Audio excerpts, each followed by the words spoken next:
prefer to sit in a circle because then we're all together. So otherwise, I'm separate. I don't know. You can translate.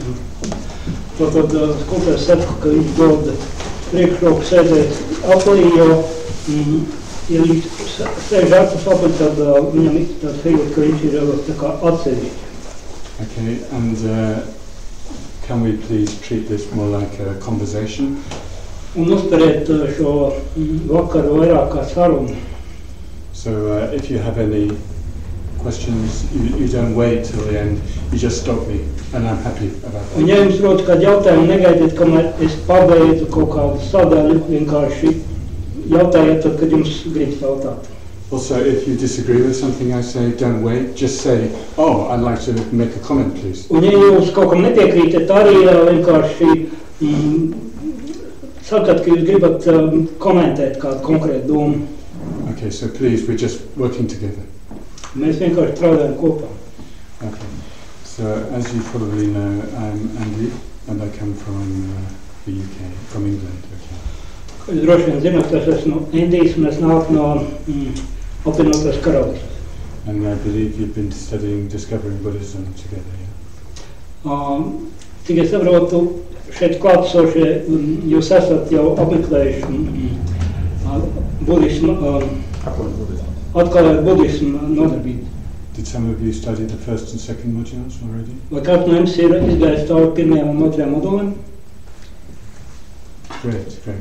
I've also recently been teaching the first module, and now I'm starting a second module. Tātad skolotājs nesen mācīja pirmo modulu un tagad viņš ir ķeries pie otrā moduļa. So the first and second modules are quite fresh in my mind. Un tātad šie moduļi ir svaigi viņa prātā. And also I taught the third module once, but some years ago. Un kaut kādā pirms vairākiem gadiem viņš ir mācījis arī trešo modulu. So I will do my best to help you to understand the third module. Tātad, skolotājs saka, darīšu visu, kas ir manos spēkos, lai es saprastu šo modulu. So first we will make our motivation. Sāksim ar motivāciju. And actually I will recite a prayer in Tibetan, which some of you may know, you've been joined in, or if you don't know, it's fine, you can just meditate. Un es sākumā noskaitīšu lūkšanu tibetiešu valodā, ja kāds no jums to zina, varat pievienoties, ja ne, vienkārši varat meditēt tajā laikā. Okay, and so we take a good posture for this preparation. Ņemam piemērot to ķermeņa stāvokli. Straight back. Ar taisnu nūru. A stable sitting posture. Stable sitting Ar posture. sēdot stabilā pozīcijā.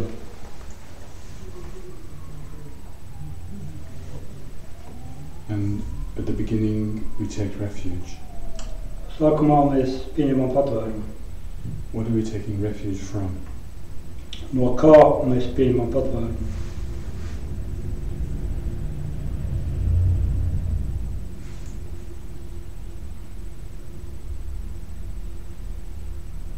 Our life outside lacks satisfaction.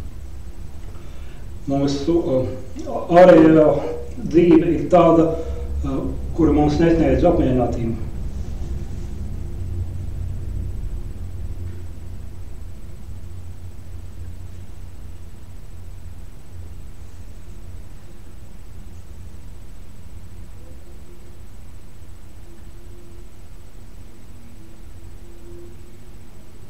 The Dharma means whatever brings true happiness.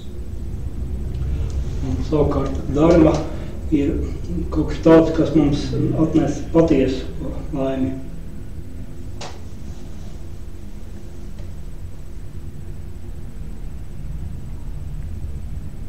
So we take refuge in the Dharma, the Buddha who taught it, and the Sangha who help us understand it.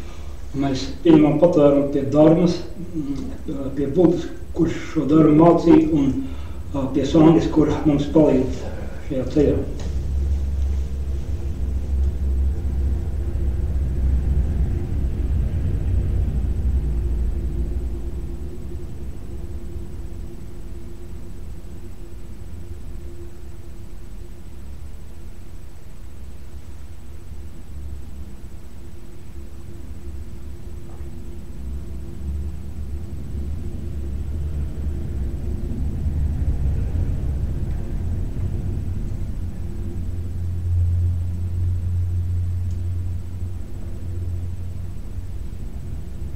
outside of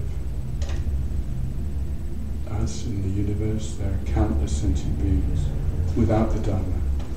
Ārpus mums visumā ir neskaitām daudz jūtošo būtņu, kurām nav pieejama dharma.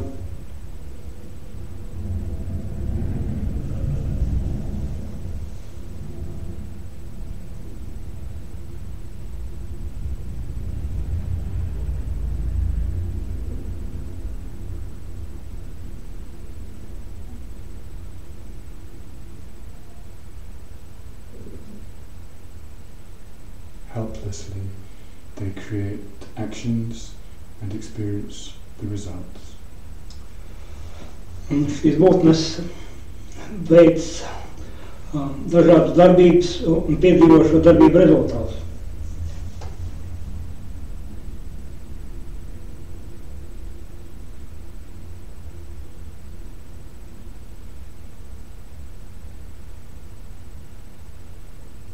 They do not have a reliable refuge. Viņām nav tādu patvērumu, uz kuru tās varētu patiešām paļauties.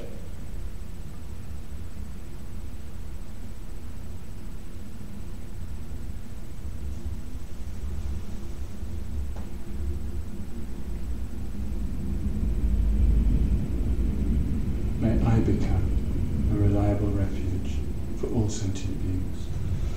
Lai es varētu visām jūtošiem būtnēm kļūt par tādu patvērumu, uz kuru tās varētu paļauties.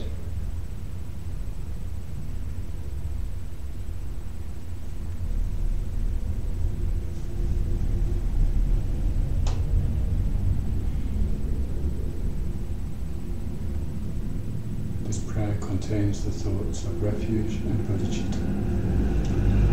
Šajā lūkšanā ir ietverts domas par patvērumu un par bodhicitta.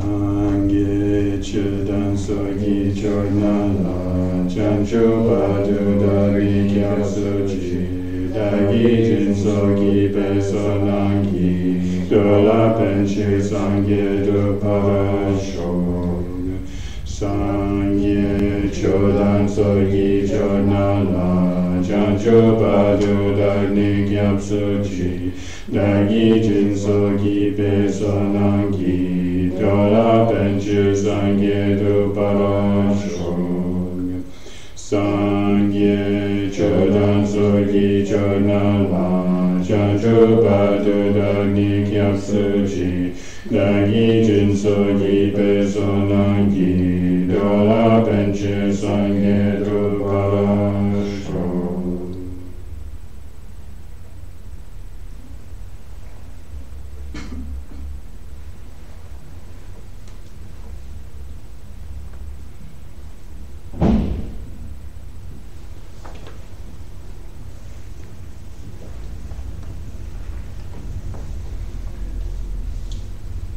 So, as you probably know, the Buddha lived around 2,500 years ago. Kā jūs droši vien to zināt, Buda dzīvoja vairāk nekā 2500 gadus pirms mums. He was born into a royal family. Viņš piedzima karaliskā ģimenē. And at his birth it was prophesied that he could become a very great monarch or emperor. Un viņam piedzimstot tika pareģots, ka viņš var kļūt par dievu karali. But alternatively he could become a great spiritual teacher. Bet kā otra iespēja tika minēts, ka viņš var kļūt arī par dižu garīgo skolotāju. And his parents really wanted him to do the first. Un viņa vecāki vēlējās, lai viņš iet šo pirmo ceļu. So they kind of tried to make the life in the palace seem so wonderful that he wouldn't have any thought of anything else. Un viņi darīja visu iespējamo, lai padarītu viņa dzīvi tādu, ka viņš nevēlētos darīt neko citu. But he got curious and he arranged to go out and he saw the 4 signs. Bet viņš tomēr gribēja zināt, kas notiek ārpus pils. Viņš nokārtoja iespēju izkļūt no pils un tur viņš redzēja 4 zīmes. It's a bit like us we're born into quite a wealthy society, we have a good life, and then somehow something is going to wake us up. Kaut kādā mērā to var salīdzināt arī mūsu situāciju. Mēs esam piedzīvojuši pietiekoši partikušā sabiedrībā, dzīvojam apmierinošu dzīvi, un iespējams ir vajadzīgs kaut kas tāds, kas mūs varētu pamodināt. Our culture, like the media, advertising and so forth, tries to make us feel that everything is fantastic as long as we just carry on. Mūsu kultūra, mēdija, reklāma sniedz tādu bildi, kā viss būtu fantastiski. Vienkārši mums vajag reaģēt uz to un darīt visu, ko šie mēdija mums iesaka. But something makes us curious and then we want to go further. Bet ir kaut kas, kas liek mums paskatīties ārpus šī ieteiktā, un tas mums palīdz doties tālāk. So in the case of the Buddha, he saw first an old person, first a sick person, second an old person, third a dead person. Buddha vispirms redzēja slimu cilvēku, pēc tam vecu cilvēku un visbeidzot mirušu cilvēku. And these three, sickness, old age and death, we all have to suffer these, don't we? Un visiem no mums nāksies saskarties ar slimībām, vecumu un nāvi. Whatever we buy, whatever we eat, whatever we drink, we have to suffer these three. We can't avoid it. Lai ko mēs arī nepirktu, lai ko mēs neēstu, kurš no mums sastapties ar šiem trim. Mēs nevaram no tā izvairīties. However much money we make, however wonderful our holidays, still we have to suffer these three. Un tas notiks neatkarīgi no tā, cik daudz naudas mēs varam nopelnīt, cik fantastisks būs mūsu brīvdienas atvaļinājums, bet rezultātā mēs piedzīvosim šos trīs. In fact, when you think about these three, then everything else seems, it's not kind of the totality to grasp at after all. Un ja mēs atceramies par šiem trim, tad mēs spējam apzināties, ka viss pārējais nedod pilnu bildi, pilnu ainu par to, kā lietas pastāv. Our body is such that we become sick. It's just natural. Mūsu ķermenis ir tāds, ka viņš mēdz saslimt, un tas ir tikai dabiski. We get old. It's just natural. Mēs novecojam, un tas arī ir tikai dabiski. And one day we will die. It's just like that. Un vienu dienu mēs nomirsim, un tāds notiek. We don't want to think about it, but it's true. Mēs nevēlamies par to domāt, bet tas vienkārši tā ir. So the fourth sign the Buddha saw was he saw somebody meditating under a tree. Ceturtā zīme, ko Buddha ieraudzīja, bija, viņš redzēja kā cilvēku, kurš meditēja zem koka. And he made the connection. This person is seeking the way out of this situation. Un Buddha ar to kaut kā saslēdzās, jo saprata, ka tas ir cilvēks, kurš meklē kaut kādu ceļu ārā no šī ierastā. So we also have some experience in our life. We lived our life in a certain way. We didn't know anything about the Dharma, and somehow we were trying to make a success of our life. But certain things happened. Maybe not these same three, but could be. Certain things happened and made us think, oh no, it's not so good. Arī mēs esam dzīvojuši katrs savu individuālo dzīvi, bet kaut kādā brīdī kaut kas ir noticis. Varbūt ne tieši tādas trīs lietas kā Budam, bet kaut kas ir noticis, kas mums ir ļāvis vai licis pievērsties dharmai. And then somehow something inspired us to come here or to find the Dharma in some other place or through some book or whatever. Un kaut kas ir bijis par iemeslu, kas līdz mums interesēties par dharmu, atnākt uz tādām lietām kā šī, vai izlasīt kādu grāmatu, vai apmeklēt kādu mācību. Maybe we didn't see somebody meditating under a tree, but we had our own experience, which is the same as that.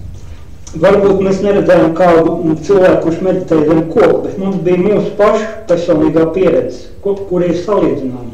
And then our whole objective in life, which is like becoming the king of the country, but to become somebody successful, it's maybe not so important after all. Un pēc tam jau kaut kādas iepriekšējās domas par to, kā kļūt savu zemes valdītājam vai kādam ļoti nozīmīgu posteni ieņemušam vairs nelikās tik nozīmīgi. And instead we begin our inner journey. Un savukārt tā vietā mēs uzsākam savu iekšējo ceļu. We undertake our inner work. Mēs uzsākam savu iekšējo darbu. So we have our outer work and we have our inner work. Mums visiem ir gan ārējais darbs, bet ir arī iekšējais darbs. And through the inner work we become what's called an inner being. Un ja mēs veicam šo iekšējo darbu, tas palīdz mums kļūt par to, ko sauc par iekšējā būtne. An inner being is the Tibetan term for a Buddhist. Un savukārt šī te iekšējā būtne, tas faktiski ir tas tibetiešu valodā, kas nozīmē to, ko mēs rietumos saucam par būt budistam. Inner being is somebody who focuses on developing their mind. Iekšējā būtne ir tā, kur koncentrējas, fokusējas uz savu prātu attīstīšanu. An outer being is somebody who wants success in the world. Savukārt ārējā būtne ir tāda, kura meklē kāds panākums ārējā pasaulē. And maybe at some point we have to make a choice. Un iespējams, ka kaut kādā dzīves punktā mums ir jāveic izvēle. Anyway, for the time being, we're probably trying to do both. Lai nu kā, pašlaik iespējams, ka mēs mēģinām darīt abas šīs lietas. It might be even a little bit of a competition, which one is more important in our life. Un iespējams, ka tur ir savu veidu sacensība starp šiem diviem aspektiem. Kurš no tiem būs būtiskāks, svarīgāks manā dzīvē? Does anybody want to say anything? Vai kāds grib kaut ko piebilst? Just about the three things, I think the two of them are optional. Sickness and old age, because we can die young. Healthy and beautiful. So old age begins when at the moment of conception. That's true. Okay. Tātad komentāri bija sekojoši, ka 2 no šīm 3 lietām ir tā kā izvēle, kad slimība un vecums. Jo mēs varam mirt jauni un skaisti, bet savukārt skolotāji atbild uz to bija, ka novecošana sākas ar ieņemšanas brīdi. And regarding sickness, we have to make a lot of effort to make sure that we eat healthy food and do healthy things. And this effort itself is quite demanding. So that itself is a kind of suffering. Un savukārt, lai mums būtu veseli, mums ir jāpieliek diezgan liela piepola, lai veselīgi gāstu, lai dzīvot veselīgi. Un principā tas ir diezgan grūti un kaut kādā mērā var teikt, kā arī tās ir ciešana. Otherwise, why would we bother to keep ourselves clean even? Jo, ja tas tā nebūtu, tad kādēļ mēs vispār rūpējamies par savu tīrību? We wouldn't worry about whether the food was a little bit old or not. Mēs taču varētu arī nestraukties par to, vai pārtika ir veca vai nē. We have to be so careful. Bet mums ir jābūt rūpīgiem, uzmanīgiem. And then somebody comes near us, and then we get sick. Bet te kāds pie mums pienāk, uzšķauda, un mēs arī saslimstam. Okay. Right. Anything else anybody wants to say? Vēl kaut piebildu komentāru? So in future you say more, please. Right. Regarding the Buddhism, it gradually spread into Asia after that. Pēc Gautāmas budisms pakāpeniski izplatījās pa visu Āziju. It developed in India alongside the other traditions in India. Tas attīstījās Indijā blakus citām Indijas tradīcijām. And then shortly after at the beginning of in the first millennium, it started to spread to other countries. Un mūsu ēras pirmajos gadsimtos tas sāk izplatīties ārpus Indijas arī citās zemēs. We went to China and also to Vietnam and Sri Lanka and so forth. Un tas nonāca citās zemēs tādās kā Ķīna, Šri Lanka, Vietnama un tā tālāk. And then around the 7th century it went to Tibet. Un 7. gadsimtā tas nonāca Tibetā.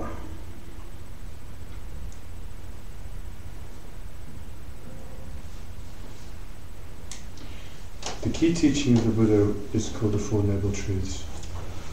Budas pamatmācību sauc par 4 cēlējām patiesībām. They're called Noble Truths because they're really only understood by somebody who has practiced deep meditation. Tā sauc par cēlējām, jeb cildrenēm patiesībām tādēļ, ka faktiski tās var saprast tā pa īstam tikai kāds, kas pats ir praktizējis dziļu meditāciju. Through such practice we can see that they're definitely true. Un ja mēs šādā veidā praktizējam, tad mēs spējam saskatīt, ka šīs patiesības tik tiešām viņas ir patiesas. But this was the first teaching that the Buddha gave after he became enlightened. Un tās ir pašas pirmās mācības, kuras Buddha sniedza pēc tam, kad viņš bija sasniedzis apgaismību. And it was a way to help ordinary people like us to begin the Dharma path. Un viņš centās palīdzēt parastiem cilvēkiem tādi kā mēs, lai viņi varētu sākt šo Dharmas ceļu. It gives us a whole structure for the Dharma path. Viņš deva tādu pilnīgu struktūru par Dharmas ceļu. And the first truth is the truth of suffering. The basic problem is suffering. Pirmā patiesība ir ciešana patiesība, kas runā par to, ka galvenā problēma ir ciešana. And first of all, we have to acknowledge that we do suffer. Vispirms mums pašiem ir jāspēj atzīt, ka mēs ciešam. We don't want to think even about that. Mēs par to pat nevēlamies domāt. But then when we suffer, then we freak out and we don't really deal with it. Bet tad, kad mūs apmeklējam tādas nopietnas ciešanas, tad mēs zaudējam kontroli, jo mēs ar tām netiekam galā. So through reflection and really thinking about it, we need to recognize that actually I am suffering almost all the time. Bet ja mēs šīs lietas pārdomājam, reflektējam par tām, mēs nonākam pie secinājuma, ka faktiski mēs ciešam pie tām gandrīz vai nepārtraukti. My body is a kind of suffering. Mans ķermenis cieš. And actually my feelings are suffering. Arī manas jūtas ir ciešanas. Even my intellectual work is kind of suffering. Arī mūsu intelektuālais darbs ir savu veidu ciešana. And even my relationships, actually, they're suffering. Arī manas attiecības ir ciešanas.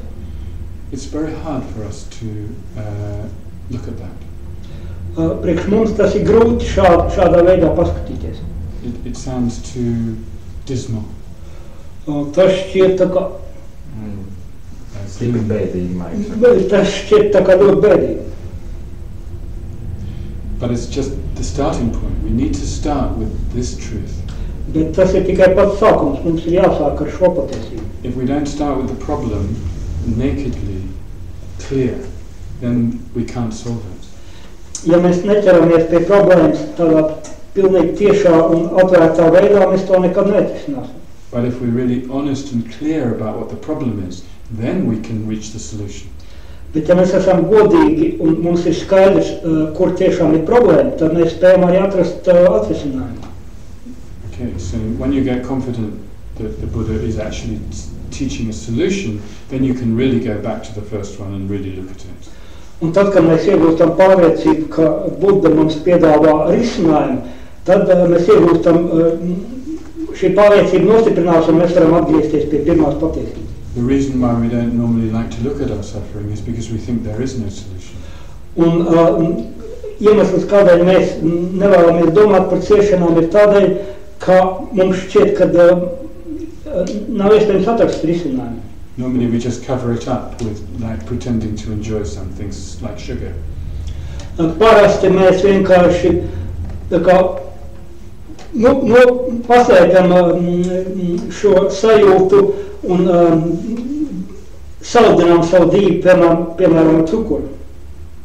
When we buy something, we like it to look great. Kad mēs kaut ko pērkam, mēs vēlamies, lai šī lieta, kur mēs pērkam, izskatītos ļoti labi. It doesn't matter if it's no good. If it looks good, then it's fine. Tas nekas, ka varbūt tā nav pat par sevi ļoti laba, bet ja tā labi izskatās, tad viss kārtībā. Right. So now Buddha is saying, no, you have to be honest. Bet Buda mums saka, tev ir jābūt godīgam. And the truth is that almost everything in your life is suffering. Un patiesība ir tāda, ka gandrīz viss, ar ko tu savā dzīvē saskaries, ir ciešana. Okay, so then the next one is, what is the cause of suffering? Un nākamais, pie kā mēs nonākam, kas ir ciešana cēlonis. And we won't go into all the detail now, but the Buddha taught us that the cause of suffering is our afflictive emotion and our karma. Mēs neiedzināsimies visā detaļās, bet Buda māca, ka ciešana cēlonis ir mūsu traucējušās emocijas un karma. We have to do a lot of work to really understand that. Un mums pašiem ir jāveic nopietnas liels iekšējais darbs, lai šīs lietas saprastu. And once you know what the cause of the suffering is, of course, then the solution follows. Bet tad, kad mēs zinām, kas ir ciešana cēlonis, tad pēc tam mēs varam nonākt arī pie risinājuma. If you stop the cause, you stop the result. Ja mēs apturam cēloni, mēs apturam arī rezultātu. So the third and fourth deal with this positive aspect. Un trešā un ceturtā patiesība faktiski runā par šo pozitīvo aspektu. So the third one is the cessation of suffering. Trešā cēlā patiesība ir par ciešanu pārtraukšanu. Most of us don't believe that's possible. Lielākā daļa no mums netic, ka tas ir iespējams. It seems ridiculous.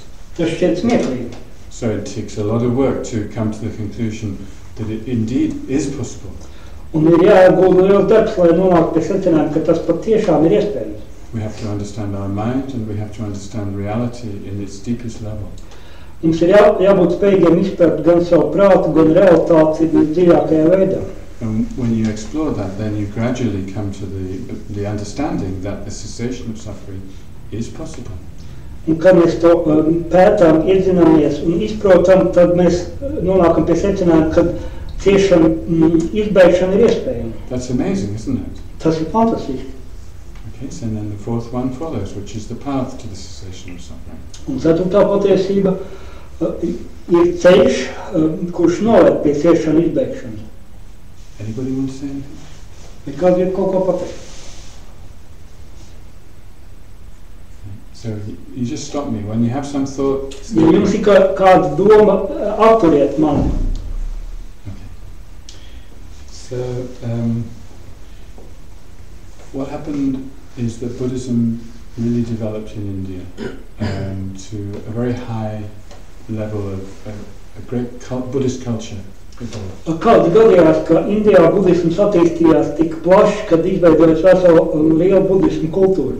And around the end of the first millennium, a very great Indian teacher called Atisha went to Tibet. Un ap pirmā gada tūkstoša beigām indiešu skolotājs vārdā Atisha devās uz Tibetu. They already had Buddhism in Tibet, but it had degenerated somewhat. Tajā laikā Tibetā jau bija budisms, bet tas kaut kādā mērā bija deģenerējies. And Atisha really clarified the Buddhist path in many, many ways. Un Atisha spēja izskaidrot budismu ceļu ļoti dažādos veidos. And he especially gave a presentation of the path to enlightenment called the graduated path. Un it īpaši, kas ir būtiski, viņš mācīja pakāpenisko ceļu uz apgaismību. And this is the main topic for the weekend. Un šī ir šīs nedēļas nogales galvenā tēma. And then around 400 years after Atisha, a great teacher named Tsongkhapa wrote more extensively on this path to enlightenment. Un apmēram 400 gadus pēc Atishas nāca skolotājs Tsongkhapa, kurš vēl detalizētāk runāja par ceļu uz apgaismību. And this whole system of study and practice was held in Tibet until the Chinese invasion. Un visa budisma sistēma Tibetā pastāvēja līdz pat ķīniešu invāzijai pagājušā gadsimta vidū. it spread into Mongolia and China to some extent, but mainly Tibet was very cut off from the rest of the world. Nu, Tibetas budisms izplatījās arī uz Ķīnu un Mongoliju, bet lielā mērā Tibeta bija noslēgta pārējā pasaulē. It was only in 59 that the Dalai Lama and many of the great teachers left Tibet. Tikai 1959. gadā Dalai Lama un daudz skolotāji pamet Tibetu. Even though this is part of a tragedy for Tibet, for the rest of us, it is a great opportunity. Lai gan tibetiešiem tā ir traģēdija, visiem pārējiem mums tā ir liela iespēja. And this presentation of the path, which we're going to look at this weekend, is something which really only came into the world culture quite recently. Un šie paskaidrojumi par ceļu, par ko mēs runāsim šajā nedēļas nogalē, faktiski kļuva pieejami visai ārpasaulē, ārpus Tibetas tikai relatīvi nesen. There were already some other Buddhist systems, such as the Theravada and Zen, already spreading a little bit. Pastāv arī citas budismu sistēmas, kā Theravada un Zen budisms, kas arī ir izplatījušies. But neither of these is as fully developed as the Tibetan system. Bet neviena no tām nav tik pilnīgi attīstījusies kā tibetiešu sistēma. So it's really since the Tibetan Buddhism came into the wider world that we got centers like this, and so something really developed. Un tikai kopš tā laika, kad budisms nonāca visā pasaulē, sāk veidoties tāda veida centri kā šeit. Okay. And this center is part of the Foundation of Preservation of the Mahayana Tradition. Šis centrs ir Mahajāna tradīcijas saglabāšanas fonda, jeb apvienības viens no centriem. And this particular organization was formed in 1972 by Lama Yeshe. Un šī organizācija tika izveidota 72. gadā, un to izveidoja Lama Yeshe. And Lama Yeshe and Lama Zopa Rinpoche had already begun to travel to other parts of the world apart from Nepal, where they were based. Lama Yeshe un Lama Zopa, ar ko viņi strādāja kopā, bija sākuši ceļot ārpus Nepāls, kur viņi tajā laikā dzīvoja uz citām valstīm. And so gradually centers started to appear in different parts of the world. I'm not sure which year this one started, maybe somebody knows, but you know, it came to Latvia, obviously. Un šāda veida centri sāk veidoties visā pasaulē. Skolotājs teica, ka viņš nezina, ka šis centrs izveidojis. Officially it was opened 10 years ago, but de facto it's even some 3-4 years more.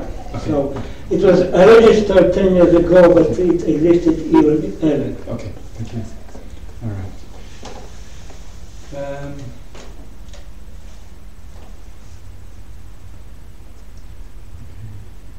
Anybody want to say anything?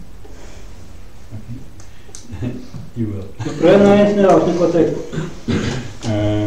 Don't worry, maybe mainly I talk this evening because you're getting to know me, but tomorrow I will make you talk.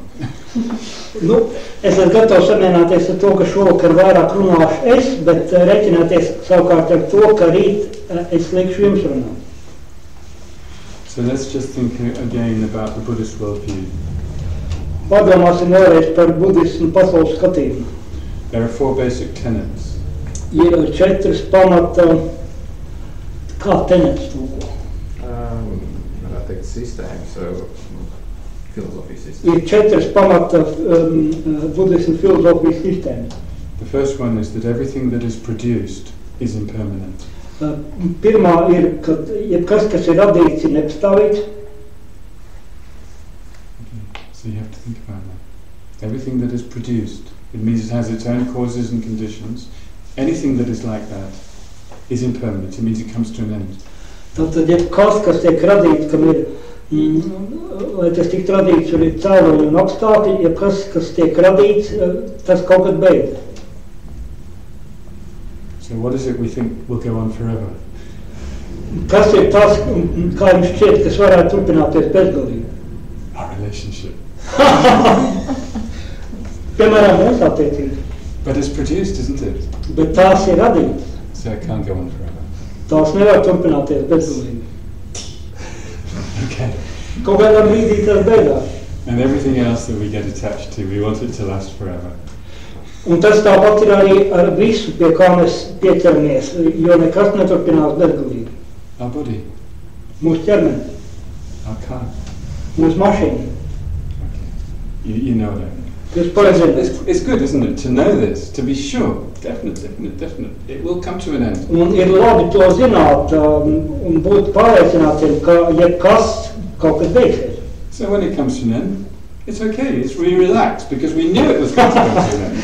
Un ja kaut kas beidzās, mēs nepārdzīvojam, mēs esam atbrīvojuši, relaksēti, un mēs zinājām, ka tas beigsies. We're not so shocked anymore. Mūsos nav tāds pārsteigums un šoks. Okay, and the second one is that all contaminated things are suffering. Otrais ir, ka visas piesārņotās lietas ir ciešanas. Jā, And cieši. Being contaminated means it's produced by the afflictive emotions and the karma. Piesārņots nozīmē, ka tas ir traucējušo emociju un karmas radīts. So this includes my body. Tas ir, tajā ietilpst mans ķermenis, It includes everything that I'm attached to. kā arī viss tas, kā mēs esam pieķēries. It's all suffering. Viss tas ir ciešanas. This seems difficult to understand. Sākumā tas šķiet pietiekoši grūti saprotams. But even the happiness we get from an ice cream, that attachment makes that suffering. Bet pat tā apmierinātība, tā laime, ko mēs iegūstam no saldējuma, tā pieķeršanās, kas mums ir šim objektam, tā rāda ciešanu. Because we grasp these things as something truly existing. Jo mēs pie šīm lietām, kas mums patīk, ķeramies it kā tās patiesi eksistētu. If we could just let go of it, it's just some appearance, then there's no suffering. Ja mēs spētu tās vienkārši palaist vaļā, nepieķerties, tad ciešana nebūtu. So contamination means connected to grasping. Tad šī piesārņotība ir saistīta ar šo pieķeršanos, grābšanos. And purity means freedom. Un tīrība nozīmē brīvību. Anybody want to say anything? Kāds kaut ko varbūt vēlas teikt. So grasping, freedom. It's very simple. Tad pavisam vienkārši grābšanās un brīvība. One is contaminated, one is pure. Viens no šiem diviem ir piesārņots, otrs ir tīrs. It depends on our mind. Un tas ir atkarīgs no mūsu prāta. So whether it's suffering or not suffering depends on our mind. Tad vai ir ciešanas vai nav ciešana, tas ir atkarīgs no mūsu prāta. And the third one is all phenomena lack self. Un trešais ir, ka visiem fenomeniem, visām parādībām nav patības. So self is when we think that there's something inside which is the essence which we can hold. Patība ir tas, ka mums šķiet, ka kādā objektā ir kaut kāda esence, kaut kāda būtība, pie kā mēs varam pieķerties. When you think about your friend, you feel there's something there which is existing by itself. Kad mēs domājam par kādu savu draugu, mums šķiet, ka tur ir kaut kas šajā draugā, kas eksistē pats no savas puses. But this is just our mental construct. Bet patiesībā tā ir tikai mūsu prāta konstrukcija. There is no true essence. Tur nav tādas patiesas esences. This means there's no self. Tas nozīmē, ka tur nav patības. So we can say the word myself, but Mēs it's just a word. Tātad angliski myself, latviski es pats, bet tas ir tikai vārds. Because when we look for such a self, we can't find one. Kad mēs meklējam šādu es, mēs to nevaram atrast. It's just a lot of subatomic particles and just a lot of moments of consciousness. That's all there is. Tur ir tikai daudz ļoti smalku daļiņu, kas ir mazāks par atomu, un vēl ir apziņas mirkļi. Tas ir viss, kas tur ir. And from that we construct me. Un no šī mēs konstruējam savu es, The Buddha said that's just a fantasy, it's not true. bet Buda ir teicis, ka tā ir tikai fantāzija, ka tā nav patiesa. Okay. And the fourth one is nirvana is peace. Un ceturtā ir nirvāna ir miers. Nirvana means when we are free from any grasping. Nirvāna nozīmē stāvokli, kad mēs esam brīvi no jebkādas pieķeršanās. This means the cessation of suffering. Un tas nozīmē stāvokli, kur visas ciešanas ir izbeigušās. And that is peace. Un tas ir miers. Peace is just the natural state.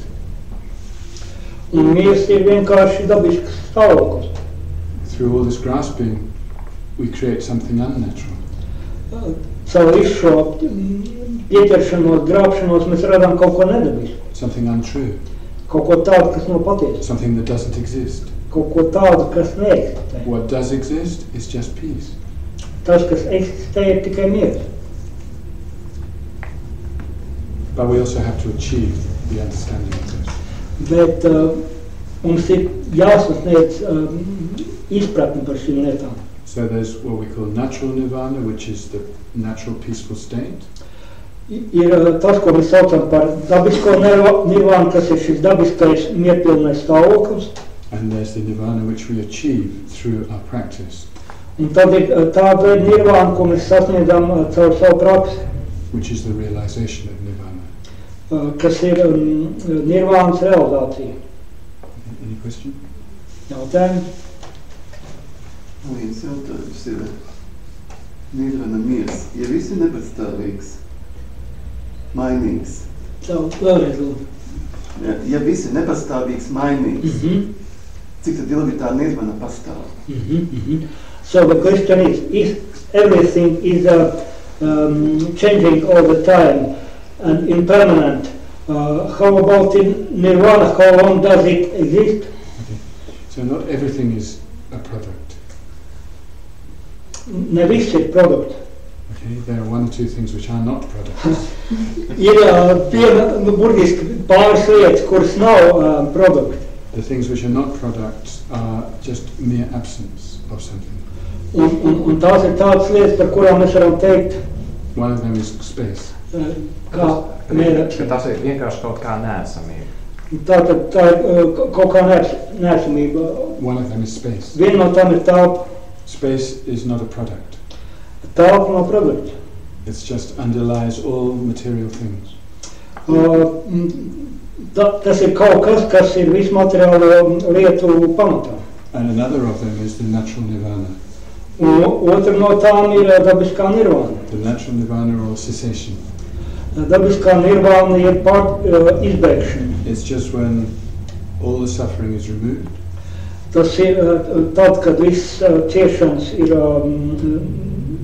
izbeigts. There's no more fabrication. Nav vairs nekāds šīs samākslotības ir kaut kā saražotāks. Okay. And we just experience the natural state. Un mēs vienkārši pieredzam pilnīgi dabisku stāvokli. And this natural state is not a product and it's not impermanent. Un šis dabiskais stāvoklis nav produkts un tas nav nepastāvīgs. And when our mind becomes completely unified with it, in deep meditation, then we achieve nirvana. Kad mūsu prāts dziļā meditācijas stāvoklī pilnībā ar to ir vienots, tad mēs sasniedzam nirvānu. And even when you die, even when they drop an atom bomb on your head, it doesn't matter. Un pat, ja mēs mirstam, un ja mēs mirstam tādā veidā, kad mums kāds uzmet uz galvas atombumbu, tam nav nekādas nozīmes. Because the mind is free. Jo prāts ir brīvs. At the moment our mind is completely tied to this body. Pašlaik mūsu ķermenis, tas ir mūsu prāts, ir pilnībā saistīts ar šo manu ķermeni. But this is a mind which has gone beyond that. Bet savukārt nirvāna gadījumā mēs runājam par prātu, kurš ir izgājis ārpus.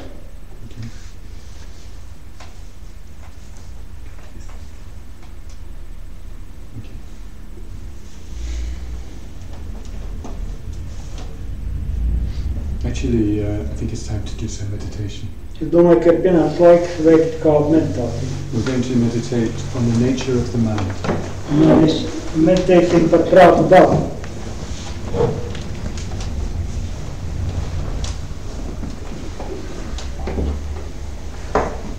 So take a good posture. Ieņemiet, piemērot ķermeni stāvokli, Let's straight back. ar taisnu muguru.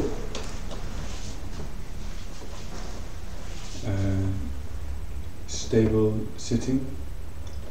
Sēdam stabili.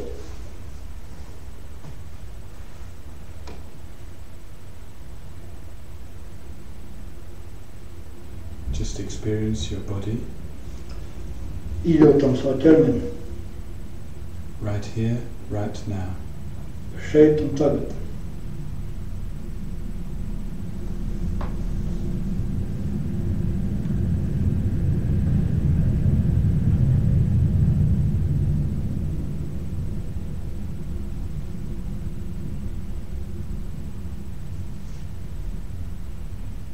Now, what is experiencing the body? Kas ir tas, kas pieredz, piedzīvo šo ķermeni?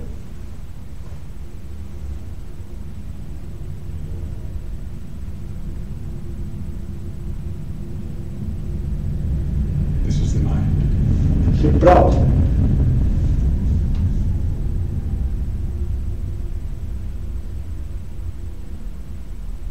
The mind is like a mirror.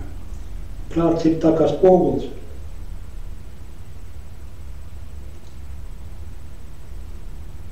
The body is appearing in the mirror.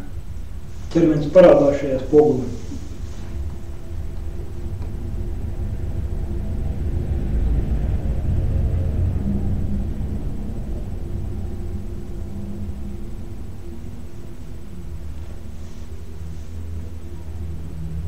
The mind is conscious. Prāts ir apzinīgs.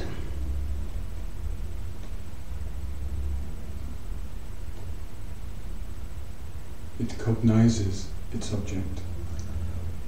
Tas apzinās savu objektu.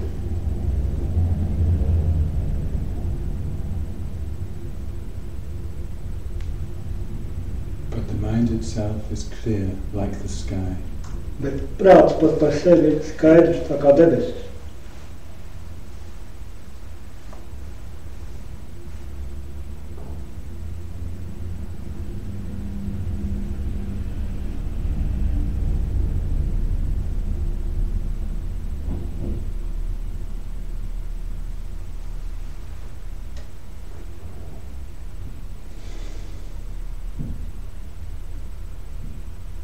Allow yourself to absorb with your mind.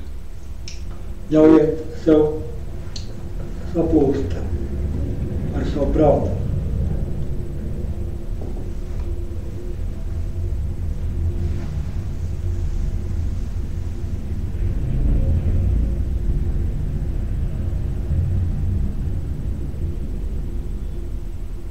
Everything that appears to the mind is like a cloud in the sky. It comes and it goes. Jebkas, kas parādās prātā, ir līdzīgi kā mākoņi debesīs, kas parādās un pazūd.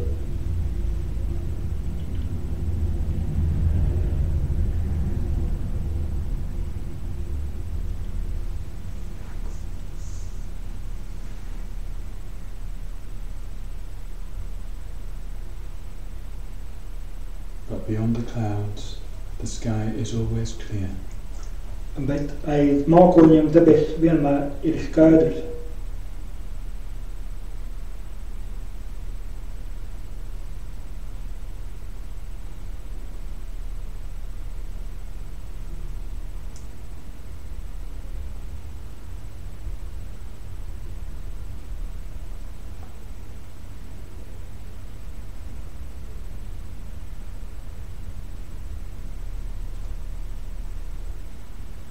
Each moment, the mind is fresh. Katru mirkli mūsu prāts ir svaigs.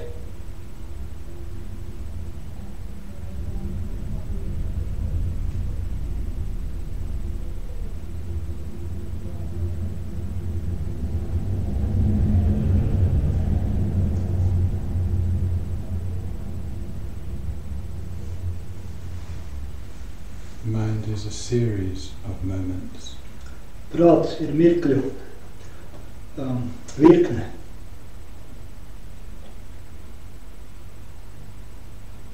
It is a continuum. Continuity.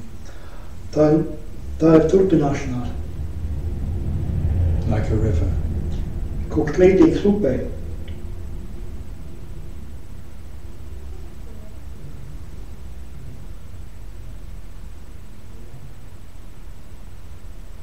But without beginning or end. Taču bez sākuma un bez beigām.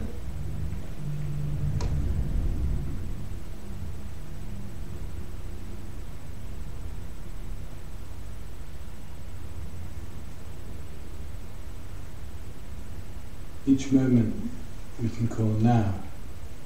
Katru mirkli mēs varam saukt par tagad. It keeps changing. Tas mainās.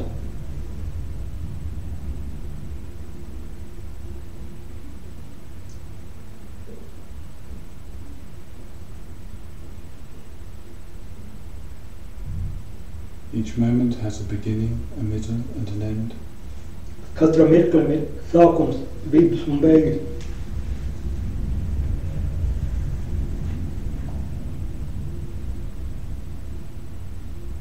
The middle of each moment has a beginning, middle and end.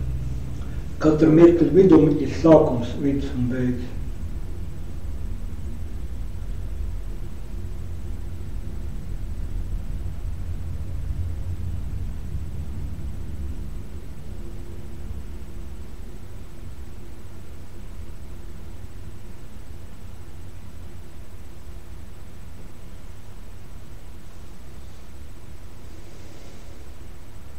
We can never find now. Mēs nekad nespēsim atrast tagad.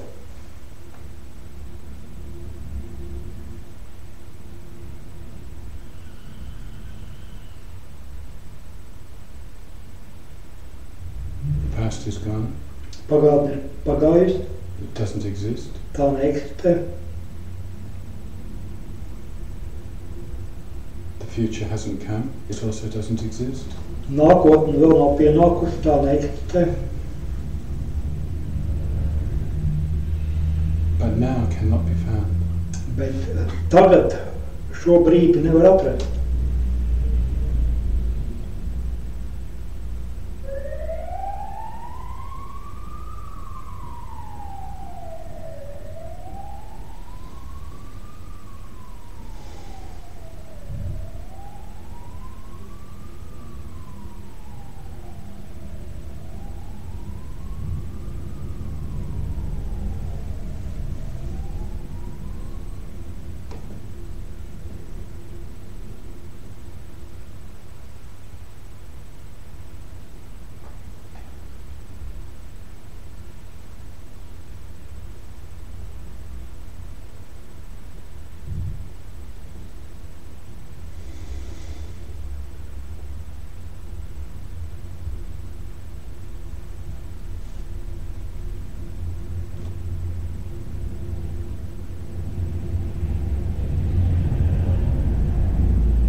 So Atisha was asked to please write a text for the Tibetans. Sorry, I didn't catch it. Atisha Yes. was asked to write a text. Jā. Tātad Atišām tika lūgts, lai viņš uzraksta tekstu īpaši tibetiešiem. And this text is called Lamp on the Path. Un šī teksta nosaukums ir Gaismeklis ceļā. And it's a light which indicates the path to enlightenment. Tā ir gaisma, kur norāda šo ceļu uz apgaismību. Now, there are three principal aspects of this path, which I'll explain. Trīs šī ceļa galvenie aspekti, kurus es izskaidrošu. And there's also what we call three scopes, or three levels of practitioner. Un tad ir trīs, tad mēs runāsim arī par trīs praktizētāju līmeņiem. So the three principal aspects of the path are all you need to know to reach enlightenment. Šie trīs galvenie ceļa aspekti ir faktiski viss, kas ir jums vajadzīgs, ko jums vajadzīgi zināt, lai sasniegtu apgaismību. The first one we call renunciation. Pirmo mēs saucam par atteikšanos. What it means in a positive way is the mind which definitely wants to emerge from suffering. Ko tas nozīmē pozitīvā izpratnē?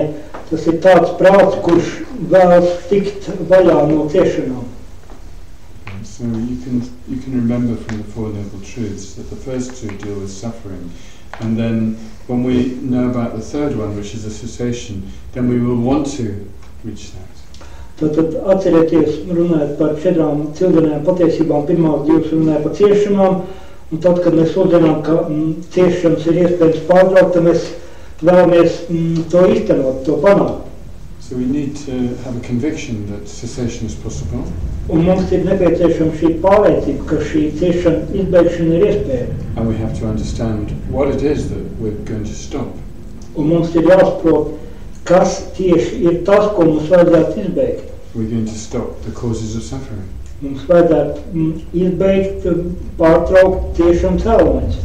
And when we have this determination, this is called renunciation. Un tad, kad mums ir šī apņēmība, to sauc par atteikšanos. One of the main causes of suffering is attachment. Viens no galvenajiem ciešanu cēloņiem ir pieķeršanās. Attachment is clinging to what we desire. Pieķeršanās ir tiekšanās pēc tā, ko mēs iekārojam. Just think about your life. Padomājiet par savu dzīvi. What is important in your life? It's mainly things which you cling to. Kas ir svarīgs jūsu dzīvē? Pamatā tās ir lietas, pēc kurām mēs tiecamies. If you just think what you did today, one thing to another, to another, to another, it's all clinging. Ja mēs mēģināsim iziet cauri retrospektīvā, ko mēs šodien darījām savā dzīvē, viss tas būs saistīts ar kaut kādu veidu tiekšanos, pieķeršanos. I'm not criticizing, I'm the same. It's just the way that we are in this world. Es to nekritizēju, jo es esmu tāds pats, tas vienkārši ir veids, kā mēs eksistējam šajā pasaulē. Did you enjoy the sunshine today? Vai jūs izbaudījāt saules gaismu šodien? Of course. Protams. So tomorrow, if it's cloudy, you will feel a bit sad. Un, ja rīt būs apmācies, jūs jutīsieties mazliet bēdīgi. And when you were in the sun, did you feel very nice? Un tad šodien, kad bija saule, jūs taču jutāties ļoti labi. I think so. It's what we call attachment. Tas ir tas, ko mēs saucam par pieķeršanos. When we develop renunciation, we still have this experience of pleasure in the sun, but we realize this is a form of suffering. Kad mēs esam sasnieguši atteikšanos, mēs joprojām, mums ir šīs patīkamās izjūtas, bet mēs esam spējīgi izprast, ka arī tās ir ciešana daļa. It's difficult because it doesn't seem to be suffering, it seems to be happiness. Bet tas ir diezgan grūti saprotams, jo tas nešķiet kā ciešana, tas liekas kā laime. The way in which it's suffering is that when you lose it, you feel unhappy. Bet tas, kādēļ mēs to varam saukt par ciešanām, ir aspekts, kad ja mēs to zaudējam, mēs jūtamies nelaimīgi. So someone who achieved nirvana, like the Buddha, they can also enjoy the sunshine. Kāds, kurš ir sasniedzis nirvānu, kā piemēram Buda, arī viņš var izbaudīt saules staru, saules gaismu. But there's no sadness when the sun goes, it's also happy. Bet šādai būtnei nav skumjas tad, kad saule pazūd, jo viņi ir laimīgi arī tad. Maybe some of you go to work for 5 days a week, and then after that you have 2 days of weekend. Iespējams, kad vairums no jums 5 dienas nedēļā strādā, un pēc tam jums ir 2 dienas brīvas. And when you're in the week, then you think this is not very nice, but you're looking forward to the weekend, that's happiness. Un šo 5 dienu laikā mēs varbūt domājam, ka tas, kas pašlaik ir, nav pārāk jauki, bet man sagaida šīs divas brīvās dienas, un tad es būšu laimīgs. And then on Saturday morning you think, oh, it's really nice, but then maybe something goes wrong. Sēdien no rīta mums piecēmies ar tādu laimes sajūtu, cik jauki, man ir brīva diena, bet kaut kas ejiet greizi. We are attached to the weekend. Mēs bijām pieķērušies šajām brīvajām dienām nedēļas nogalē. And the other side of that is we have aversion to the week. Un ir tas, ka mēs esam pieķērušies šiem brīvajām dienām, un mums ir kaut kāda nepatika pret darba dienām. With renunciation, there is no attachment. Bet tad, kad ir sasniegta atteikšanās, nav pieķeršanās. Or at least we see attachment as attachment. We see that it's a problem. Jeb kā minimums mēs esam spējīgi saskatīt pieķeršanos kā pieķeršanos un ka tā ir problēma. And we recognize that our whole problem is like this. Un mēs spējam atpazīt, ka viss mūsu problēmas ir tāda veida. This applies to everything that we in our life, actually. Tas attiecas uz visām lietām, uz dzīvē. Remember when you were eating something nice, like some chocolate dessert or something? Atcerieties to brīdi, kad jūs ēdat kaut ko tiešām garšīgu, kaut kādu šokolādes desertu, piemēram. Then, finish. Kamēr mēs ēdam, tas ir kaut kas ļoti patīkams, bet kaut kādā brīdī tas beigas. Or before you even start, then you're thinking about it.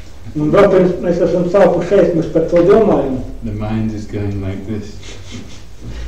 Un prāts lēnām un pagāpeniski domās pieķerās pie šī objekta. So renunciation is saying, no, it doesn't really mean anything. Bet atteikšanās nozīmē, nē, tas neko patiesībā nenozīmē. Even chocolate dessert, it doesn't really mean anything. Pat šokolādes deserts neko īpaši nenozīmē. It's just appearance. Tas ir vienkārši kā lietas parādās. It's just like a movie. Tas ir līdzīgi kā filma. You know, when you're watching a movie, somebody eating the chocolate dessert, you don't have any taste. Piemēram, filmā kāds ēd šokolādes desertu, mēs tajā brīdī nesajūtām mutē kaut kādu ļoti patīkamu garšu. It's like that, isn't it? Reality is like a movie.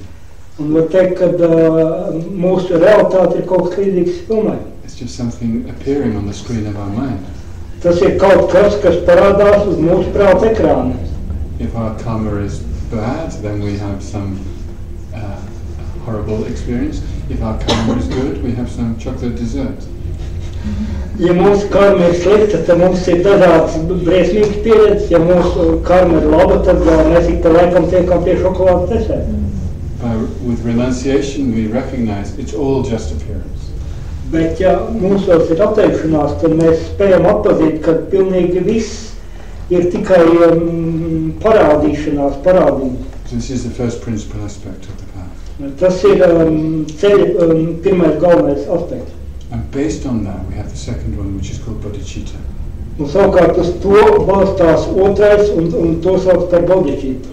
Bodhicitta is simply recognizing everybody else has the same problem as me. Un bodhicitta vienkārši nozīmē atpazīt, ka pilnīgi visiem ir tāda pati problēma kā man. And somehow to take responsibility that, oh, I can't bear for them to have the problem. I must do something about their problem. Un vēl tas nozīmē kad es negribu, lai tas otrs piedzīvot šo problēmu, es vēlos to problēmu paņemt no viņa. That is bodhicitta. It's just, I must do something. I must become enlightened because otherwise I can't help them. Bodhicitta nozīmē, ka, lai kaut ko darītu citu labā, man ir jāsasniedz apgaismību, jo citādi es nespēju viņiem palīdzēt. Just think about all of us in this room. When I talk about this chocolate dessert and this kind of thing, we all know what I mean. Padomājiet kaut vai par klātsošiem šajā istabā. Kad es runāju par šokolādes kūku, mēs taču visi zinām, par ko ir runa. We're all trapped in the same prison. Mēs visi esam ieslodzīti vienā un tajā pašā cietumā. So there's two possibilities. One is where I'm just thinking about myself, and the other is where I think about everybody. Viena no iespējām ir, kad es domāju tikai par sevi, un otra, kad es domāju pilnīgi par visiem pārējiem. So bodhicitta is where we think about everybody.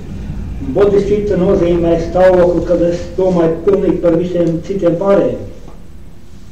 Actually, it brings us more happiness. Un šāda attieksme faktiski rada mums daudz lielāku laimi. It means we see everybody as really important to us. Mēs redzam visus pārējos kā tādus, kas ir mums ļoti nozīmīgi. We feel completely connected with everybody. Mēs sajūtamies saistīti ar visiem. If you just think about your own liberation, then you're in a kind of little bubble. Ja mēs domājam tikai paši par savu atbrīvošanos, tad var teikt, ka mēs atrodamies kaut kādā tā kā noslēgt no ārpasaules tā kā burbulī. So if you practice renunciation without bodhicitta, then it's like you just stay in your own space. Ja mēs praktizējam, renunciation. Ja mēs praktizējam atteikšanos bez bodhicittas, tad var teikt, ka mēs esam paši savā noslēgtā telpā. Okay. So these two are both the motivation for the path. Un šie divi ir motivācija ceļam. The first one, renunciation, is essential. Pirmais konkrēti atteikšanās, tas ir visbūtiskākais. Without renunciation, bodhicitta is impossible. Bez atteikšanās bodhicitta vienkārši nav iespējama. We have to start with ourselves to realize I'm disgusted with all this suffering. I'm disgusted with all this cause of suffering. I don't want it. Mums ir jāsāk ar sevi un vienkārši kaut kādā brīdī jāpiefiksē, ka man ir noriebušās šīs ciešanas un es gribu tikt no tām vaļā. And then bodhicitta is just universalizing just that. Un bodhicitta nozīmē, ka es šo izjūtu, kas ir man, saprotu, kad citi ir līdzīgā stāvoklī. Okay, and the third principal aspect is the wisdom, understanding emptiness. Un trešais no šiem galvenajiem aspektiem ir gudrība, kur izprot tukšumu. And this is the way to achieve the goals of the first two. Un tas ir veids, kā sasniegt šo pirmo divu mērķus. So wisdom, understanding emptiness, I think I already explained actually. Kas attiec uz gudrību, kas izprot tukšumu, man šķiet, ka es to jau izskaidroju. What does emptiness mean? Ko nozīmē tukšums? It doesn't mean nothing.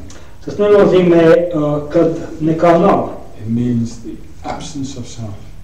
Tas nozīmē, ka nav šīs patības.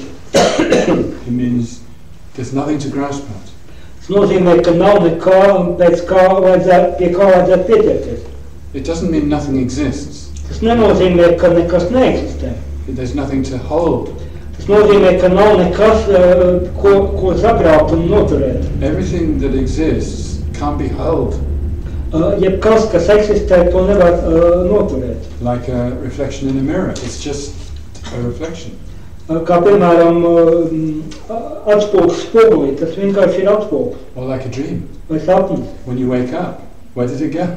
Kad mēs pamostamies, kurš šis sapnis ir pazudis. But this very situation here is just like a dream. It doesn't have any self-existence. Bet arī šī situācija, kādā mēs pat labāk atrodamies, tas kaut kas līdzīgs sapnim. Tā nav kaut kāda pašpastāvoša eksistence. It's interdependent with our mind. Šī situācija ir savstarpēji saistīta un atkarīga no mūsu prāta. Everything we experience depends on our mind. viss, ko mēs piedzīvojam, ko mēs pieredzam, ir atkarīgs no mūsu prāta. That means it doesn't exist by itself. Tas nozīmē, ka tas nepastāv pats no savas puses. We think everything exists by itself and I'm just some kind of passive spectator. Mums liekas, ka viss pastāv pats par sevi, un es esmu vienkārši kā novērotājs. It's not true. We're not passive. Bet tas tā nav, mēs neesam pasīvi. We create our world. Mēs paši radām savu pasauli. Do you understand? Vai jūs saprotat? Does anybody not understand what I'm saying? Vai kāds nesaprot? Please, say. Tikai sāku saprast, nezinu. He said that he begins to understand but doesn't understand to end I hope completely. I'm starting to understand. Yeah. Starting to understand. Is everybody starting to understand? Vai viss sāk kaut ko saprast? Yeah. It's a long journey. Tas ir garš ceļojums. Yeah. We have to start somewhere, and we start by just hearing somebody telling us. Mums kaut kur ir jāsāk, un mēs sākam ar to, ka mēs vienkārši klausāmies kaut ko kāds stāst. Or sometimes in a book. Vai kādreiz lasām par to grāmatā. And when we understand what we hear, it's the first kind of wisdom. Un tad, kad mēs saprotam to, ko mēs esam sadzirdējuši, tā ir pirmā veida gudrība. And then afterwards we think about it. Test it, reasoning, argument, everything, on our own. Un pēc tam mēs dzirdēto pārdomājam, tā kā testējam, izvērtējam un izdarām kaut kāds secinājums. And then eventually we think, yes, I'm sure this is true. There is no self. Un pienāk kaut kāds brīdis, kad mēs esam spējīgi pateikt paši sev, jā, tas tā ir patiesība, nav šādas neatkarīgi es vai patības. This is the conclusion of our reasoning. Un tas ir mūsu pašu pārdomu rezultāts. And this is called the wisdom that comes from reflection. Un to sauc par gudrību, kura izriet no pārdomāšanas, no refleksijas. It's much deeper than the first one. Tā ir daudz dziļāk nekā šī pirmā. And it has a kind of certainty. Wow, yes, definitely, this is true. Un tajā ir, var teikt, tāda noteiktība. Tas patiešām ir tiesa, tas ir patiesi. It's like when you do a mathematical problem and you reach the correct answer, you're definite. Tad, kad es rēķinu kaut kādu matemātikas uzdevumu un es sasniedzu pareizo rezultātu, tad es esmu pārliecināts. But still, it's only conceptual. Bet tas joprojām ir tikai konceptuāli. It's not the deepest knowledge. Tā nav tā dziļākā, tās nav dziļākās zināšanas. The deepest knowledge is non-conceptual. Dziļākās zināšanas ir nekonceptuāls. So we have to take this correct understanding deeper through meditation. Un tādēļ mums šī pareizā izpratne ir jānes sevi dziļāk ar meditāciju. And at a certain point we will see this ultimate reality of emptiness directly, non-conceptual. Un kaut kādā brīdī mēs redzēsim šo realitātes patreizo būtību tiešā veidā, nekonceptuāli. And this is the third wisdom, the wisdom that comes from meditation. Un tā ir šī trešā veida gudrība, kur nāk caur meditāciju. And the third principal aspect covers all these three: wisdom through hearing, wisdom through reflection, and wisdom through meditation.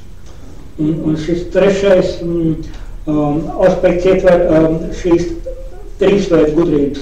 Gudrība caur klausīšanos, caur pārdomāšanu un caur meditāciju. Any question? Jautājumi? Okay, we're doing a lot tonight. Tomorrow will be a bit easier. Okay. So the next point is the three scopes, or the three levels of practice. Nākamais trīs prakses līmeņi. The first one is the motivation, I will die, I don't know where I will be reborn, I must have a good rebirth. Pirmais, es zinu, ka es miršu, es nezinu, kur es atzimšu, bet man vajadzētu sasniegt labu atzimšanu. This requires us to recognize, I will die definitely. Lai tādā veidā domāt, mums ir jābūt pārliecībai, ka es pilnīgi noteikti miršu. also needs us to recognize my mind will continue. Bet mums ir jābūt arī pārliecinātiem par to, ka mans prāts turpināsies. And then it will start another life. Un šis prāts uzsāks jaunu dzīvi. And when we see that most of the rebirth is worse than this one, then we think, wow, I must do something to get a good rebirth. Un tā kā mēs esam spējīgi saskatīt, ka citas apdzīšanas, kā man pašreizajā vairumā gadījumā ir sliktāks, tad mēs nonākam pie domas, ka man ir jāsasniedz labāka apdzīšana. So this is the first level of practice. Tas ir pirmais prakses līmenis. Then we think, okay, so if I get a better life, then I have the same problem I have now, which is I don't know where I'm going, I don't know what's happening in the long term. Un nākamais, kad es atzīšu, nu, teiksim, man būs labāka atzīšana, bet pa lielām principā nekad būtiski nemainīsies. Es nezinu, kur man jāiet, es nezinu pareizo virzienu, un viss paliek apmēram tāpat. I need to be free from this continual cycle of existence altogether. Bet man ir jābūt spējīgam tikt ārā no šī nepārtrauktā eksistences cikla, pilnīgi un galīgi. I must become completely free. Man jāsasniedz šī pilnīga atbrīvošana. And as we've already discussed, this means I must reach nirvana. Un kā mēs jau to pārunājām šodien agrāk, man ir jāsniedz nirvāna. Because nirvana is permanent, it's safe from birth and death. Jo nirvāna ir kaut kas pastāvīgs, tā ir brīva no piedzimšanas un miršanas. Okay, so this is the second level of practice. Tas ir prakses otrais līmenis. And then the third level of practice we already mentioned with bodhicitta. It's really just realizing that everybody else is in the same situation like me, and really I should work for them. Un trešais līmenis nozīmē šo te bodhicitta iekļaušanu, ka mēs redzam, ka vispārējie cieši tāpat kā es, un es vēlos kaut ko darīt, lai viņi neciest. Yeah. Why should I work for them? Kādēļ man vajadzētu strādāt, darboties viņu labā? We would do anything for our mother, and these people are as precious like our mother. Mēs parasti esam gatavi darīt jebko, ja ir vajadzīga palīdzība manai mātei, bet visi šie pārējie cilvēki ir tikpat nozīmīgi, tikpat dārgi kā man māte. When we feel this great love and compassion in our heart, then there's no question, we must work for others. Un kad mēs izjūtam šo mīlestību un izjūtību savā sirdī, tad tur nav jautājumu, tad mēs apzināmies, ka man ir jāstrādā citu labā. And for this we need to become fully enlightened. Bet, lai mēs to spētu izdarīt, mums ir jāsniedz pilnīga apgaismība. So this is the third level of practice. Un šis ir trešais prakses līmenis. So these are three different kinds of motivation. Each one is more difficult than the previous one. Tātad šeit ir runa par trīs veidu motivācijām, kur katra nākamā ir sarežģītāka, grūtāka nekā iepriekšējā. And Atisha taught all this in the Lamp of the Path. Un Atisha mācīja šo visu savā tekstā Gaismeklis ceļā. It's a lot on a Friday evening. Tas ir diezgan daudz priekš piektdienas vakar, vai ne? And now we're going to do another meditation. Un tagad veiksim vēl vienu citu meditāciju. This time we're going to meditate on the precious human rebirth. Un tagad mēs meditēsim par dārgo cilvēcisku atņemšanu.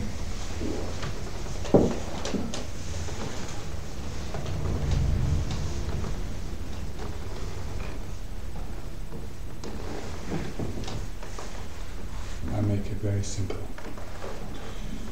Think about this precious opportunity we have right now in this room. Pārdomājiet par šo ārkārtīgi dārgo iespēju, kāda mums visiem šeit ir, atrodoties šeit un tagad.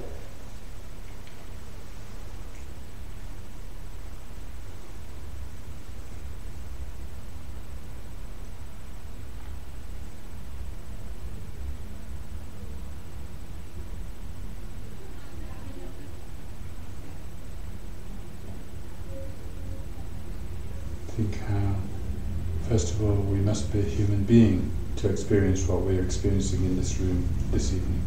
domājat par to, ka, lai mēs spētu izjust, piedzīvot to, ko mēs pat labam piedzīvojam, mums pirmkārt ir jābūt cilvēkiem.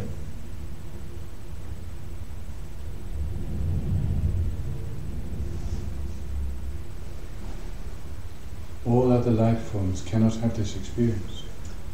Neviena no citām dzīvības formām viņam nevar būt šāda veida pieredze.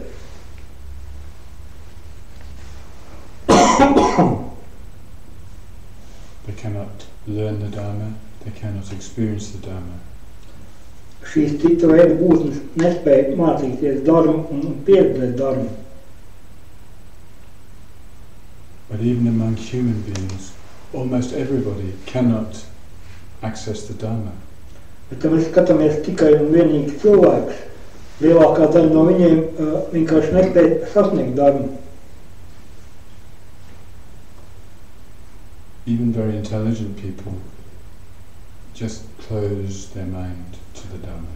Pat ļoti gudri un inteliģenti cilvēki parasti aizver savu prātu pret dharmu.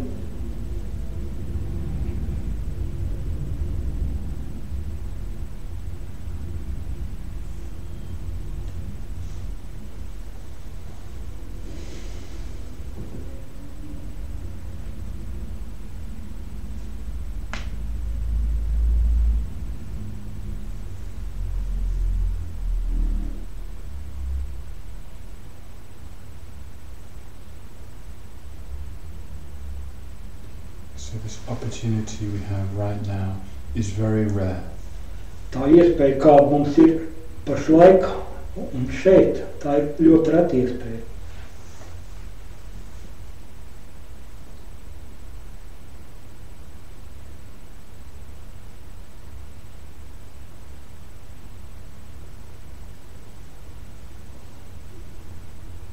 And it's very precious.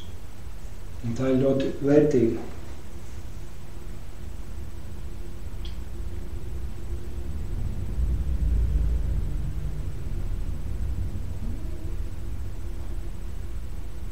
If we follow this path, we can become completely enlightened. Ja mēs turpinām sekot šim ceļam, mēs varam sasniegt pilnīgu apgaismību.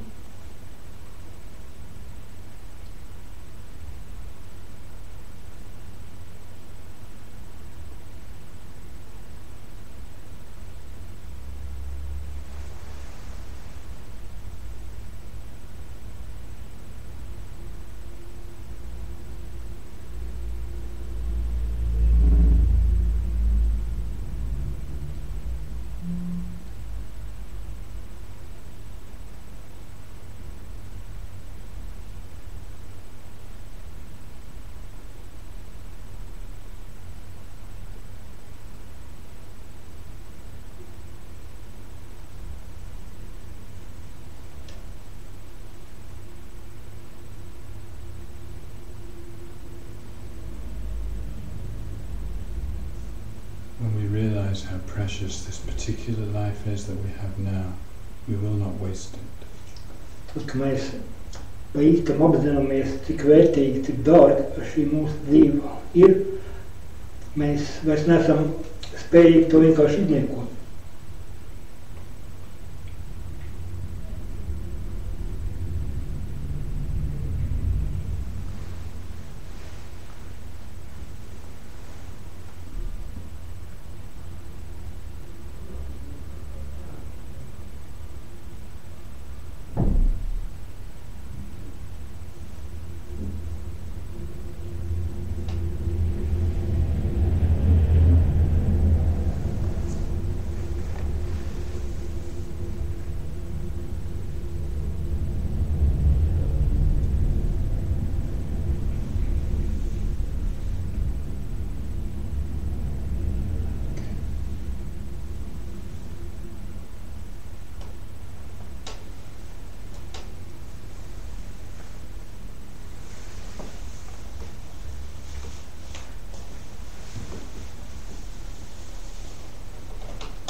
Does anybody want to say anything?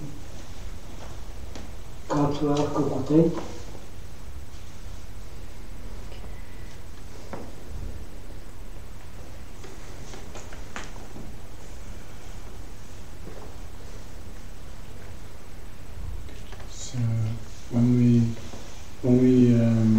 enter this path, then we have work to do, we must practice. Kad mēs sākam iet pa šo ceļu, mums ir darbības, kas jādara, mums ir jāpraktizē. Well, it's hard work, Tas ir grūts darbs, but it's very rewarding. bet tas ir darbs, kuram ir atdeve. My teacher always says, happy path to happy result. Mans skolotājs parasti teica, tas ir laimīgs ceļš uz laimīgu rezultātu. So you will enjoy the practice. Jūs izbaudīsiet praksi. And as you progress, then you will become happier and happier. Un pakāpeniski progresējot, jūs laimi tikai palielināsies. And eventually you can become fully enlightened. Un gala beigās jums ir iespēja sasniegt pilnīgu apgaismību. And it's essential to understand what are the true causes of happiness and what are the true causes of suffering. Bet tādēļ ir ļoti būtiski saprast, kāda ir patiesie ciešanas cēloņi un kāda ir patiesie laimes cēloņi. Because usually we're quite confused about that. Jo parasti mēs šīs lietas bieži vien nespējam atšķirt. If you go out into the streets, you will see many examples of people who think that something is leading to happiness, which is actually leading to suffering. Ja mēs iziesim ārā uz ielas, mēs redzēsim daudz cilvēkus, kuri domā par kaut ko, ka tas ir, kas ved uz laimi, bet patiesībā tas ved uz ciešanām. If you go into any bar in the city, you will see that. Mēs varam aiziet uz jebkuru bāru pilsētā, mēs to redzēsim. And you might think, I'm better than those people. Un mēs varam nodomāt, jā, bet es esmu labāks par šiem cilvēkiem. But then if you look at yourself, you will find you have similar misunderstandings. Bet ja mēs tā dziļāk izskatīsimies sevī, tad mēs redzēsim, ka mums ir, ja ne tāds paši, tad līdzīgs, nepareizs domas. Certainly that's true about me. I make these mistakes all the time. Nu, lai nu kā visādā ziņā, ko te saka, uz mani tas noteikti attiec, jo es šādu veidu kļūdas pieļauju nepārtraukti. So what we do, if we trust the Buddha's teaching, then we start to study from the Buddha's teaching what is the true cause of happiness, what is the true cause of suffering. Bet ja mēs uzticamies Budas mācībām, tad mēs no tām spējam pasmelt un šo izpratni, kas ir patiesi ciešana cēloņi, kas ir patiesi laimes cēloņi. It's not like we should trust the Buddha straight away. We should slowly investigate. Nav tā, ka mums ir Budam uzreiz 100% jāuzticās. Mums vienkārši ir lēnām un pakāpeniski jāizpēt pašiem. It's a slow process to become confident in this teaching. Tas ir lēns un pakāpenisks process, lai iegūtu šo te pārliecību par šīs mācības patiesumu. If we rush, then we probably make some mistake. Ja mēs uzņemam tādu milzīgu ātru tempu un cenšamies rezultātu sasniegt maksimāli ātri, tad mēs noteikti pieļausim kļūdas. There are many so-called Buddhists who are kidding themselves. Ir daudzi tā saucamie budisti, kidding, kuri paši sev apmāna. If you tell yourself you believe in something, but you don't really believe in it, then you have some inner conflict. Un tas, ja mēs jau tā kā iestāstam, ka es kaut kam ticu, bet patiesībā es tam neticu, tad tur ir ļoti kaut kāds iekšējs konflikts. For example, in the Buddhist ethics, then we gradually stop doing certain things. Un ņemam par piemēru budismu ētiku, kad vienkārši mēs pakāpeniski pārtraucam darīt kaut kādas lietas. But we should stop them based on a genuine understanding that it's no good. Bet kaut ko pārtraukt darīt, tam vajadzētu balstīties uz patiesu izpratni, kad tas nav nekas labs. Otherwise, if we just stop doing it, but we still really want to do it, and we don't understand why it's wrong, but we think, oh, well, I'm just being a good Buddhist, it's not going to work. Bet ja mēs kaut ko pārtraucam darīt, bet mums joprojām gribas to darīt, tad man gribas, un es to daru tikai tāpēc, lai būtu labs budists, tad tas nestrādā. So whatever you learn in the teachings, you have to really analyze it until you become convinced, and then you should definitely practice it. Jebko, ko mēs dzirdam, ko mēs mācamies, mums vispirms ir jākļūst par to tiešām pilnībā pārliecinātam, un tad, ja mēs praktizēsim, tad būs rezultāts. Yeah. Okay. Anybody wants to? Kāds vēl kaut ko teikt? Okay, so now you're going to discuss with one other person. So now you're going to discuss the question, what is my relationship to Buddhism? Un tagad katrs no jums pārunās vēl ar kādu otru personu, kāds ir mans attiecības ar budismu. And apart from me, there's 14 people here. So if you would join in, everybody can have a partner. Can I have a small list? Well, just listen to something. Tātad 14 cilvēkiem katrs var atrast kādu, ar ko pārunāt. Okay, so turn to the person next to you and have a discussion. Tātad vienkārši paņemiet cilvēku, kurš jums blakus un pārunāt šo tekstu.